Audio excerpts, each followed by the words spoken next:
horse over there. We'll need that later for later military units like knights. And he gets a 100% defensive bonus for standing on that mountain, so I don't think we're going to attack him. I think what we'll do instead is move that unit there.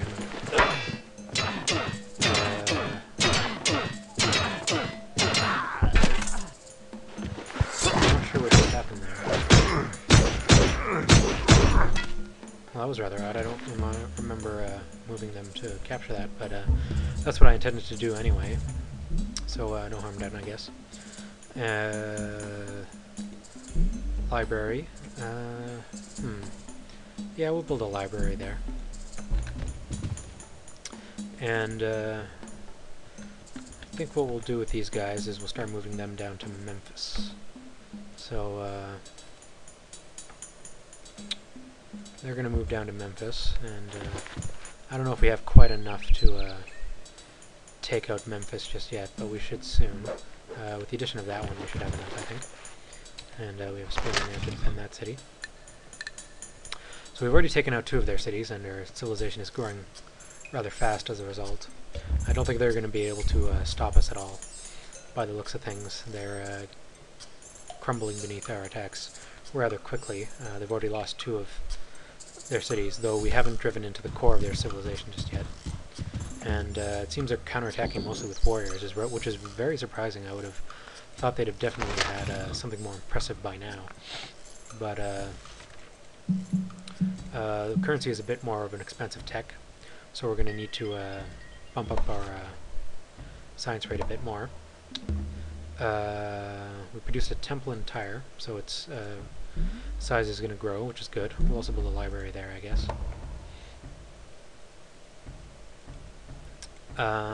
Let's see now.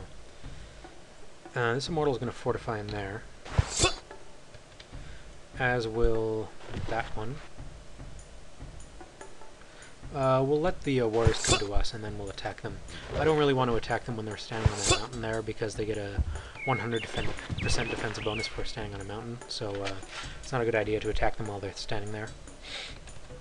We'll send this immortal down to the south there to help take out that area. This immortal is going to head down there as well. We still haven't lost a single unit, which is good. We'll have plenty of left over for when we attack the next civilization, so I don't think this game is going to be lasting very long as a whole. We're going to disband this pyramid, and in Hamadan we're going to build a temple and fortify this pyramid.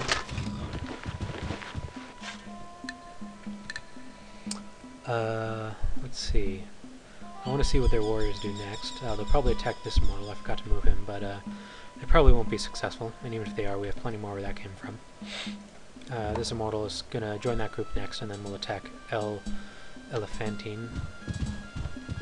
They're not being very smart with their warriors, I don't think, so we should be able to take them out without too much trouble. On our outermost cities with lots of corruption, we're going to start building courthouses.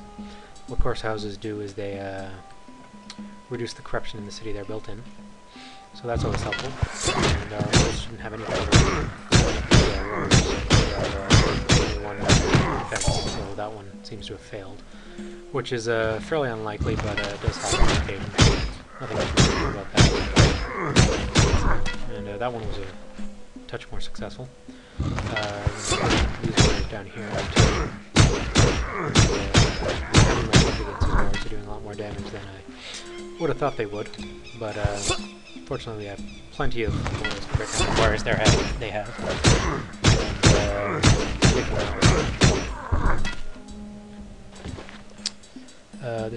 This immortal is going to join that group, and together they're going to attack Elephantine in the next turn, I would say. And all our captured workers are adding to our productivity a decent amount.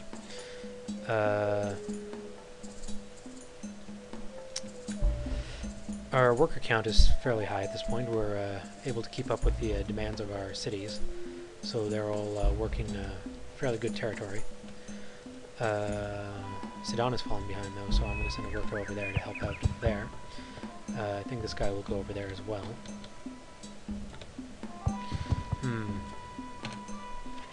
We're also going to start clearing out forest and jungle pretty soon, I would say.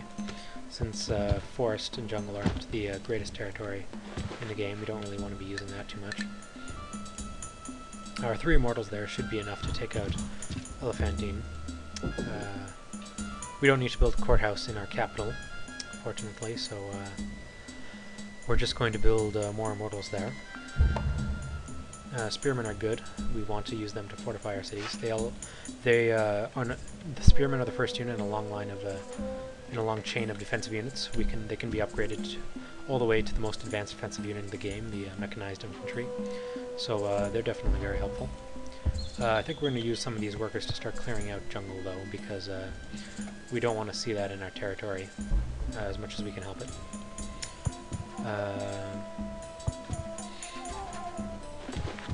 We'll send our damaged immortals into the back into the city to heal, and our healthy ones we're going to move out to attack this archer. Archers only have 1 defense, so well, they're good. They're decent on attack with 2. Defending they're very bad, so you have to be very careful with them. Mortals are a bit better off there, which means they can move around a bit more safely than archers could. We now have 3 immortals here next to Elephantine, and well, I'd like to wait for the next one. I sort of want to get this war, get a move on in this war, so I'm going to attack right away. And the first one kills his target, but there's another spell underneath, so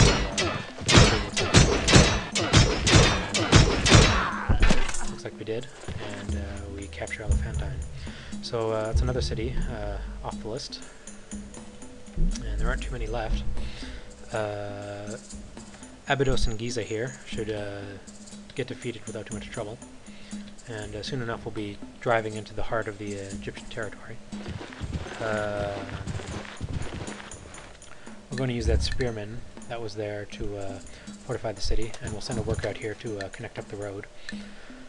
But otherwise, we're definitely now the most powerful civilization in the game, and that's never really going to change from this point onward, unless something really drastic happens, but I don't see what could.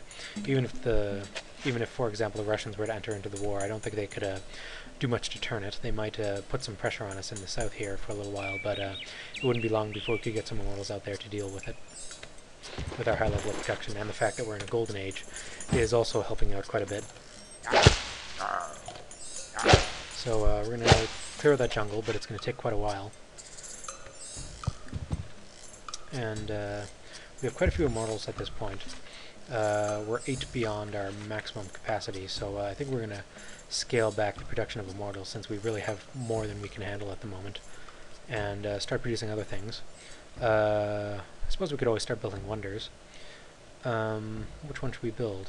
I suppose we could start the Hanging Gardens in Antioch and see how well that goes. Now would be a good time to start wonders since we are in a golden age after all. In our capital we can build the Mausoleum of Mausolus, I suppose. That wouldn't be too bad. And I'm not sure what else we should build in terms of wonders. We can also start moving these mortals out to maybe capture Memphis. That wouldn't be too bad of a city to take, and we have quite a few immortals over here, so we can send them to help out as well. The spearmen will fortify in the city, so will that immortal. This one will head down to Abydos there to help attack that, as will this one. That one's only a regular now that I noticed, but that's not too big of a deal. This guy will retreat and heal up. This one will go down and help with the attack on Memphis, so will this one. So we'll have 4 attacking Memphis, which should be plenty. We're going to build a mine there. And that's another turn done. As you can see, our turns are taking quite a lot longer now, and the Russians are demanding literature, but we're going to deny them. And it seems we've gotten a scientific leader. Because we're scientific, every time we get a tech, we occasionally get scientific leaders to which can give you quite a few options. And I'll show you what they are once we get to them, but first we have to go through our protection phase. We're we're going to build a temple here. And if we select the leader, he can actually increase scientific output or hurry the production in the city. So those are both very good options. And what I think we're going to do is we're going to hurry the Hanging Gardens. He has quite a bit of movement, so it takes him more time to get there. And with that, I think I'm just going to wrap up this video here since we've done quite a bit. And I'll continue the war and everything in the next video. Alright, see you then.